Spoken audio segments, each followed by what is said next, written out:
Claire didn't mean to return to the town. She was just trying to get away from the city, from her dead-end job, from a life that felt increasingly hollow. A solo road trip through the countryside seemed like the kind of reckless peace she'd been craving. But when her GPS sputtered out and fog rolled in like an invading tide, she took a wrong turn down a nameless road flanked by skeletal trees and moss-covered stone fences. The sign was so faded she nearly missed it. "Welcome to Saint Hallowmere." A chill ran down her spine.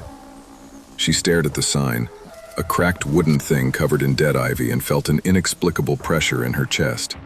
Not fear, something older, heavier, like she'd been here before. But that made no sense. She had never been to this place. The town seemed caught in time. Narrow cobbled streets, antique street lamps, houses that leaned with age and memory. Locals moved quietly, deliberately.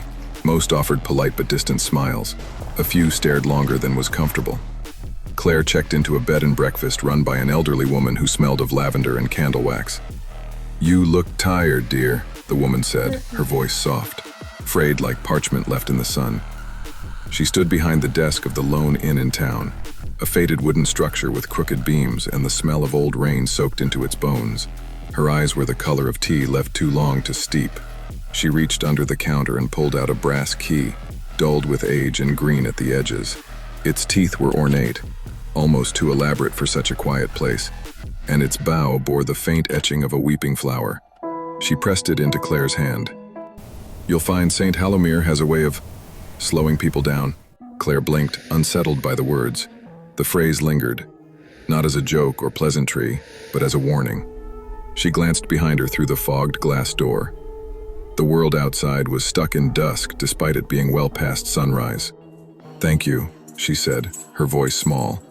But the woman at the counter only smiled politely, as though she'd heard those words 1,000 times before from 1,000 other wanderers who never left. Claire climbed the creaking stairs, key tight in her hand. Her room smelled of pressed flowers and mothballs. The wallpaper curled like ancient bark. She set her bag down and sat at the edge of the bed, staring at nothing for a long while, like her body was waiting to catch up to her arrival. That night, Claire couldn't sleep. The wind howled outside, whispering through gaps in the window. In the silence between gusts, she heard something else, faint knocking as if from beneath the floorboards. Then, at exactly 3 a.m., a church bell rang in the distance. It wasn't a loud ring, it was hollow, mournful, and far too slow. 3 long tolls. Claire sat bolt upright in bed, heart racing. She'd been dreaming again.